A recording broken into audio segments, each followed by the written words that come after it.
Okey, so ini juga masalah utama di Malaysia.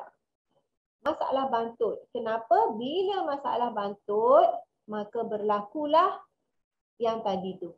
Okey, kurang apa dia punya pemikiran, dia punya capacity kognitif dia menurun. Lepas itu apa lagi risiko penyakit seperti kencing manis, sakit jantung dan diabetes sangat tinggi di kalangan kanak-kanak yang bantut. Alright. So kalau kita tengok graf ini daripada 2015 sampailah 2019 keadaan semakin meningkat. Right? Kenapa ada masalah anak bantut? Sebab dia tidak cukup nutrien semasa mengandung, mak dia mengandung dan juga semasa waktu kritikal iaitu semasa umur 2 tahun dan berterusan. Okey? So bila berlaku keadaan ini, maka dia boleh bila bagi kanak-kanak yang ada masalah tadi tu bantut tu dia akan dikaitkan juga dengan berlebihan berat badan dan obesiti. So kanak-kanak yang bantut ini cenderung untuk lebih berat badan dan obes. Sebab apa? Sebab dia tak boleh tinggi maka dia membesar. Alright? So itu kaitan dia. Jadi bila dah ada masalah berat badan berlebihan dan obes, of course risiko dia dapat sakit jantung, kencing manis, darah tinggi, so makin meningkat. So ini yang membimbangkan negara kita. Okey, so nampak tak kaitan dia? Nampak tak kaitan dia? Bermula daripada mana? Nampak kaitan dia tak? Nampak. So that's why anda kena jaga ibu-ibu ni yang sedang mengandung ini. Okay? Yang sedang mengandung, apa beza lebih berat badan dan obesiti? Okay, lebih berat badan ni bila BMI dia obesiti bila BMI 30 ke atas. Right? Kena check BMI lah. Berlebihan berat badan ni 25, 27, 26 BMI BMI body mass index dia. Ya, bermula dari ibu mengandung. Okay? So that's why peranan anda dekat sini yang dapat ilmu malam ni sangat penting. Sebab kita bukan nak jual produk tapi kita nak membantu ummah. Kita nak membantu orang. Kita nak bantu ibu supaya ibu ni dapat nutrien yang cukup. Boleh jadi tak kalau mengandung BMI dia kurang, means kurang berat. Okey, kejap lagi kita cerita. Kita cerita tentang berat badan ibu semasa mengandung. Okey, so now kita pergi kepada so ini juga masalah yang sering berlaku semasa mengandung. So ibu juga perlu mengawasi diabetes gestasi ataupun GDM, gestational diabetes, kencing manis semasa mengandung. Kalau tak mengandung tak ada kencing manis, mengandung je kencing manis. 5 kali mengandung, 5 kali kencing manis. Kali yang ke-6 dia tak hilang-hilang, terus manis. Right? Sebab kencing manis masa mengandung itu menunjukkan bahawa anda punya metabolisme gula sudah tidak stabil. Right? So, diabetes gestasi ataupun GDM semasa kehamilan. Okey, bila hamil ni kita punya hormon memang haywire. Right, ada naik, ada turun. Tiba-tiba naik sangat, turun sangat. Okey, semasa kehamilan badan akan menghasilkan lebih insulin untuk memenuhi keperluan bayi. So kita boleh kaitkan insulin dan juga berat badan. Okey, tinggi risiko bayi akan menjadi terlalu besar. Ada yang sampai 5 kilo kan. So bila dah besar, sukarlah nak bersalin. Okey, ataupun baby akan mengalami aras glukosa darah yang rendah. Bila lahir-lahir terus jadi hypoglycemia. Berisiko untuk mengalami jaundice dan juga berisiko untuk mengalami obesiti dan diabetes jenis kedua, iaitu diabetes type 2 kemudian hari. So maknanya bila anda tu dah bersalin, mengandung dah GDM, so anak boleh menyebabkan risiko dia sangat tinggi untuk dapat diabetes. Right? So kita tak nak macam tu. Kita tak mahu macam tu So that's why kita kena jaga semasa kita mengandung lagi. Okey, preeclampsia, keadaan yang dicetuskan oleh kehamilan dan bercirikan tekanan darah yang tinggi. Tiba-tiba kaki bengkak, lepas tu tekanan darah naik, membahayakan bayi dalam kandungan. Kerana aliran darah ke plasenta akan menjadi berkurangan. So dia boleh menyekat pembesaran nutrien dan menyebabkan bayi tidak cukup oksigen dan menyebabkan kelahiran pramatang. Okey. Siti Azura pernah apa GDM ke? Pernah ada masalah GDM semasa mengandung. Sekarang kalau kita tengok preeclampsia, alright? Ketekanan darah tinggi semasa mengandung. Okey, kalau dari segi pemakanan kita kena kurangkan pengambilan makanan yang tinggi dengan garam dan juga makanan yang segeralah, makanan proses food dan sebagainya. Okey, so berapakah keperluan kalori dan penambahan berat yang disarankan? Yang ini untuk kita tahu berapa banyak kalori yang kita nak makan ni. Ada ibu ni dia kata, okey saya ni makan untuk 2 orang. Betul ke makan untuk 2 orang? So dia pun makanlah 2 pinggan. So biasa makan 1 pinggan, 2 orang makan 2 pinggan. Betul ke? Okey. Sekarang kita tengok berapakah keperluan kalori yang disarankan. Okey. So, kalau untuk wanita biasa kan, keperluan kalori kita dalam 1,600, 1,500. Kalau nak turunkan berat badan 1,200. Okay, sehingga 2,370 bergantung kepada aktiviti fizikal.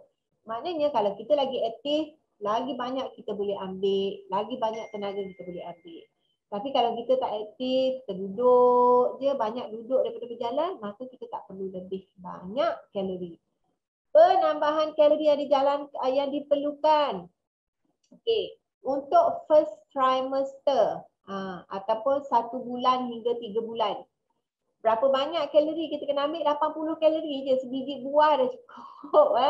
Ataupun 1 keping roti itu je. Kalau biasa kita makan 2 keping, kita ambil lah 1 keping lagi ekstra, 3 keping dah. Bukanlah banyak makan nasi 1 pinggan. Kena makan untuk 2 orang. Jadi semua benda yang kita makan, kita pun makan untuk 2 orang. Itu yang menyebabkan berat naik, mendadak-dadak dan seterusnya. Menyebabkan GDM dan sebagainya. Naik 5 kilo masa hamil. Okeylah 5 kilo je.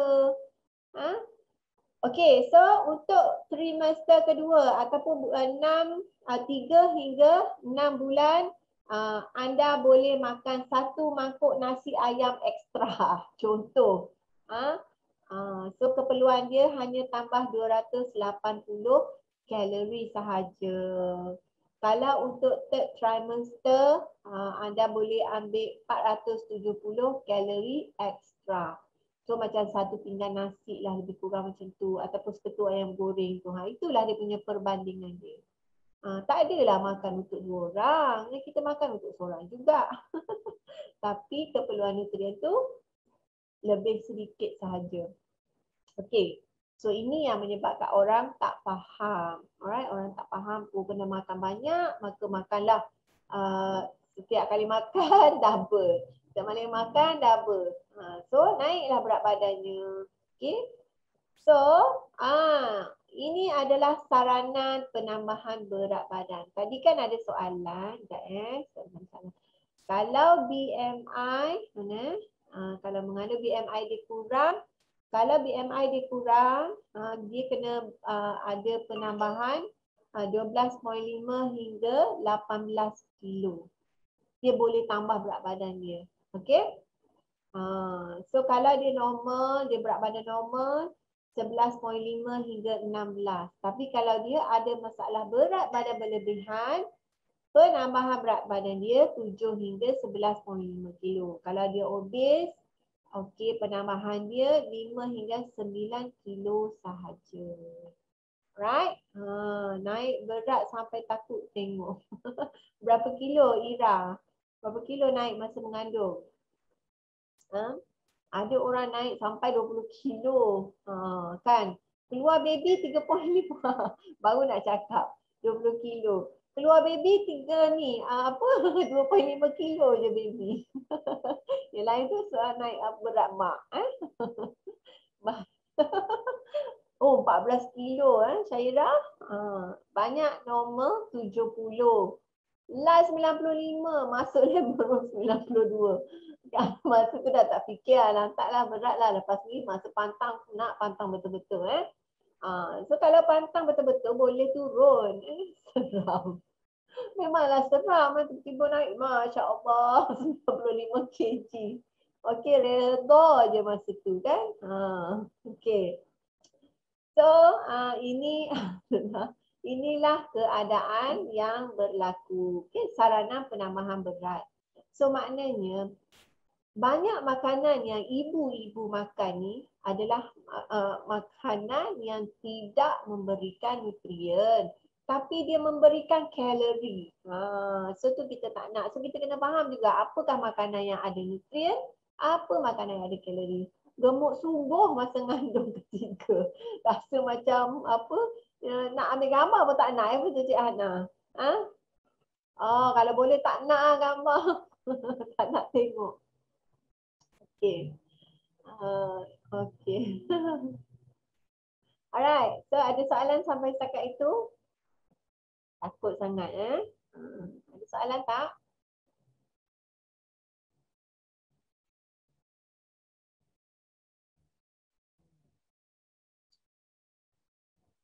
So ada dapat sesuatu ke?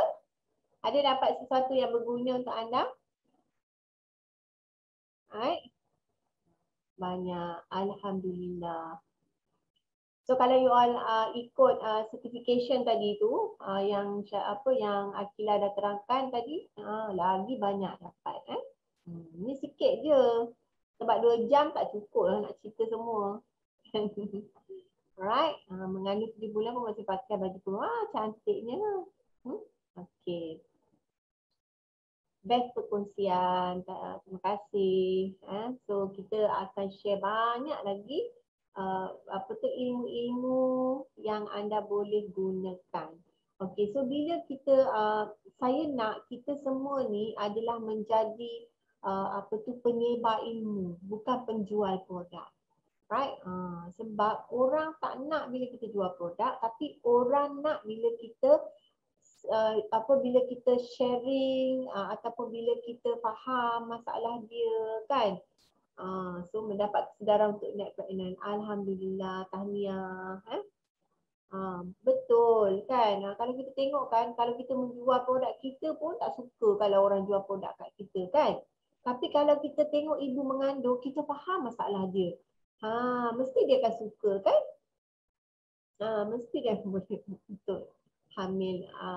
Alhamdulillah. Untung you all boleh masuk malam ni kan? At least dah boleh prepare untuk next pregnancy.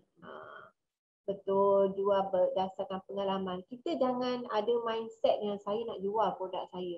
Tapi kita ada mindset saya nak tolong anda yang ada masalah ni. Saya faham dah, saya dah faham dah masalah ni. Ibu mengandung mesti dia ada masalah ni.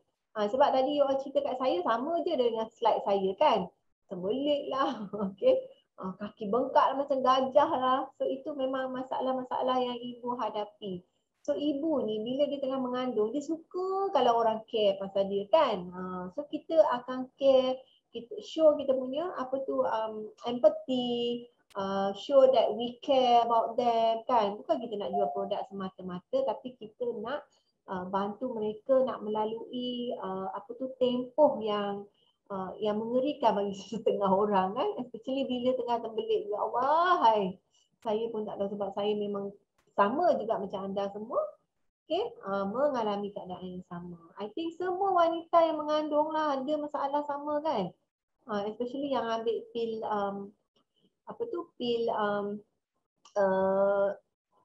nama dia, iron.